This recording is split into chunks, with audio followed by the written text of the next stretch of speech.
Our first 7 days in Sri Lanka were nothing short of magical.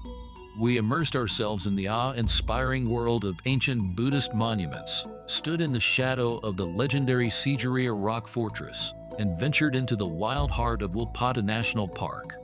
Every moment surpassed our expectations. We were mesmerized by the country's rich heritage, advanced ancient engineering, and the sheer beauty of its landscapes. This is just the beginning. Join us as we dive deeper into Sri Lanka's wonders. Sri Lanka's misty highlands, emerald valleys, and sun-drenched plains create a paradise for agriculture. The island's unique microclimates, shaped by altitude, monsoon rains, and rich volcanic soil, make it one of the world's finest tea-growing regions. This teardrop of India doesn't just cultivate tea, it thrives on spice forests where cinnamon, pepper, and cardamom flourish under the same tropical sun. Sri Lanka is a spice lover's dream. During our visit to the National Spice Garden in Matale, we got an unforgettable hands-on lesson in the island's aromatic treasures. Our guide revealed the secrets behind true Ceylon cinnamon, peeled from tender bark and sun-dried into quills, and let us crush fresh pepper vines, their piperine-rich berries staining our fingers with pungent gold. We inhaled the fairy sweetness of cloves once worth more than gold, sampled cardamom plucked straight from the bush, and learned how nutmeg and mace grow as twins on the same fruit. If you're here, don't miss this immersive tour. It's a sensory overload we'd recommend to every traveler. But Sri Lanka isn't all tranquil hills and spice gardens. Its roads are a thrilling dance of chaos. Tuk-tuks swerve like hornets, buses barrel past in rainbow colors, and every intersection feels like a game of chicken.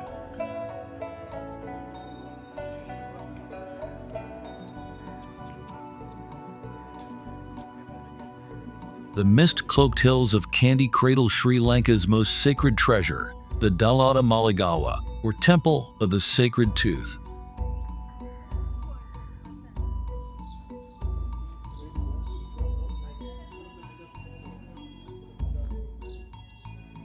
This golden-roofed complex, shimmering beside Lake Kiri, Mahuta the Sea of Milk, safeguards Buddhism's holiest relic, a single tooth of Lord Buddha himself.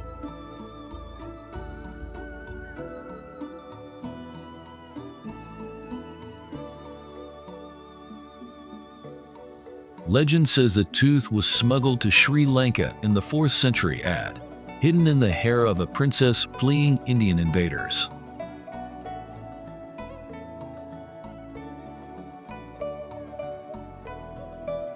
For 1,700 years, kings built temples and waged wars to protect it.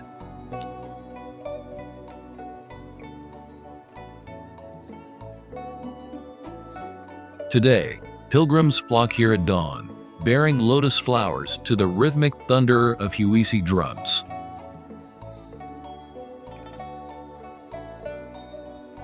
The tooth is never shown directly. It's kept inside 7 nested caskets, revealed only during a Sala Purahira, a grand annual festival.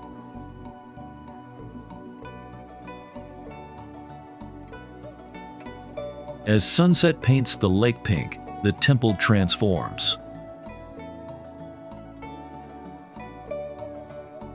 Bats swirl around its moonlit arches, while street vendors below sell kottu roti to the beat of nearby drummers. It's a living tapestry where sacred history and modern Sri Lanka collide, proof that some legends never fade, they only grow richer with time.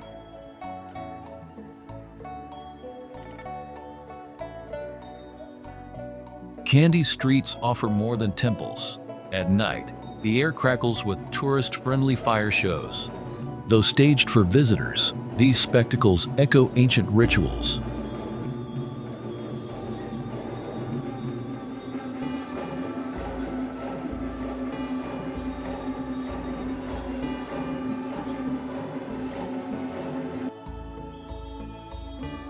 In Kandy, as the sun dips behind the Temple of the Sacred Tooth, the colonial ghosts awaken along Kandy Lake's shores.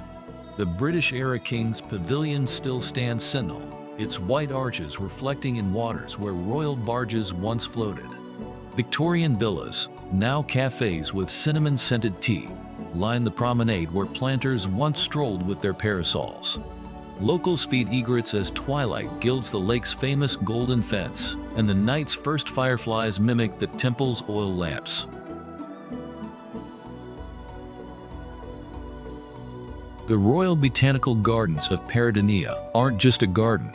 They're a 147-acre love letter to nature's extravagance. The giant bamboo grove, where stalks thick as telephone poles creak like ship masts in the wind. Nearby, the suspension bridge sways over the Mahaweli River, offering dizzying views of orchids growing wild on ancient trees. This was once the pleasure garden of canyon kings, but today, it's a living museum of botanical wonders. And save your camera for the cannonball tree, a surreal specimen with fruits like rusty cannonballs and flowers that look like carved ivory. Hindus revere it as sacred to Shiva, but you'll just marvel at its bizarre beauty. But the real showstoppers are the flying foxes, hundreds of fruit bats with wingspans wider than your arms, roosting like dark umbrellas in the treetops. At dusk, they blacken the sky in a silent exodus to nearby fruit farms. Those bats eat 2x their body weight nightly, Sri Lanka's secret pest control. Don't miss the orchid pavilion near the exit. 300 varieties bloom here, from Sri Lanka's delicate Dendrobium McCarthyi to blood-red vandas that smell of vanilla.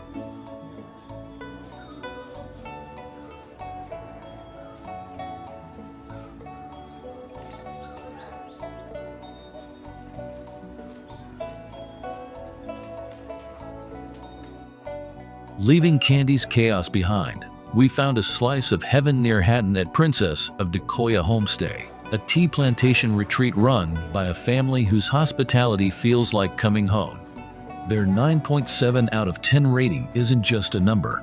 It's the morning mist swirling over mountain views from your private balcony, the laughter of the host's kids playing in the garden, and their tireless efforts to organize everything from Adams Peak sunrise hikes to tuk-tuk adventures. The rooms? Spotless, with bathtubs for sore hikers and beds dressed in crisp linens. But the real magic happens at the dining table. Imagine fiery sambal, golden roti, and tropical fruits served with Salem to fragrant. You'll beg for the recipe. Even Michelin stars would envy. This isn't a stay, it's a kinship. The first golden light spills over the hills as birds chorus in the treetops, their melody mingling with distant Buddhist chants floating up from the valley below. Wisps of mist rise like ghosts between the emerald tea bushes, curling around ancient rubber trees as the sun paints everything in liquid honey.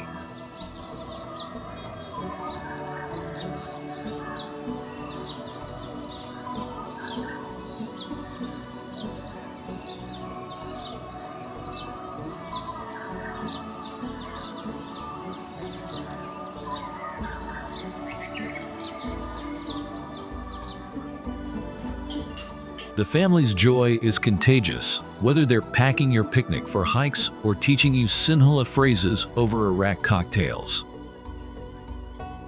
Forget hotels. This is Sri Lankan soul.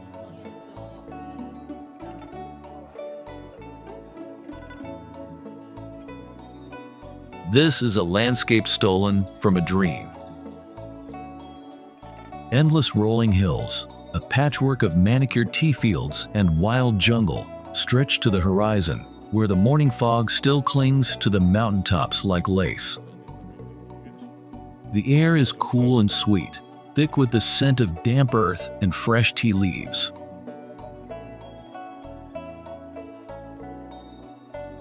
Workers move like shadows through the rows, their wicker baskets already filling with the day's harvest.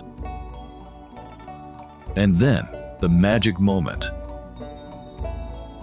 The sun breaks through the clouds, setting the whole valley ablaze in gold.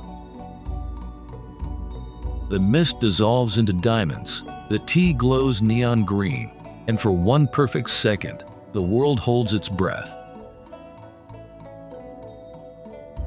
This is why you wake up early.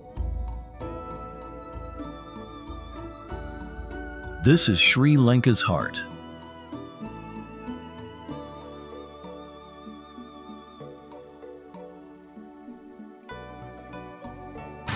Meet Sarah and Mark from New Zealand. They're crossing Sri Lanka by tuk-tuk on their honeymoon. From the misty magic of Princess of Dickoya Homestay, where host Ranjith waved us off like family, we're suddenly thrust back onto Sri Lanka's symphony of chaos. Lorries blaring Bollywood horns, buses painted like rainbows, and a million Iboan shouts from passing bikes. But that's the beauty here. One minute you're sipping cinnamon tea in a cloud-kissed garden. The next you're white-knuckling the tuk-tuk handles while laughing through the madness. Would we change a thing? Thank you, sir. Bye-bye. Not when places like this exist, where hosts treat you like long-lost cousins and every goodbye feels too soon. Ranjith, you're the real Sri Lankan gold. Some places are born from history. Others, pure madness.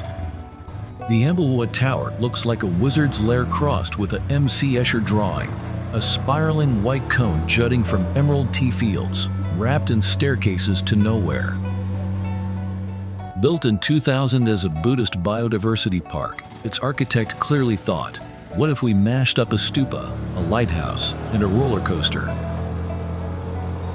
For years it slept in obscurity, until YouTubers discovered its optical illusion staircases and 360 degrees views stretching to Adam's Peak. Now it's a pilgrimage for influencers. Everyone crawls up the claustrophobic spiral, yes. Your hips will get stuck just to strike that look ma, no hands, pose on the razor-thin summit. The irony? This New Age folly became sacred in its own way, not to Buddhism, but to the religion of social media. Every day, hundreds brave the vertigo not for enlightenment, but for likes.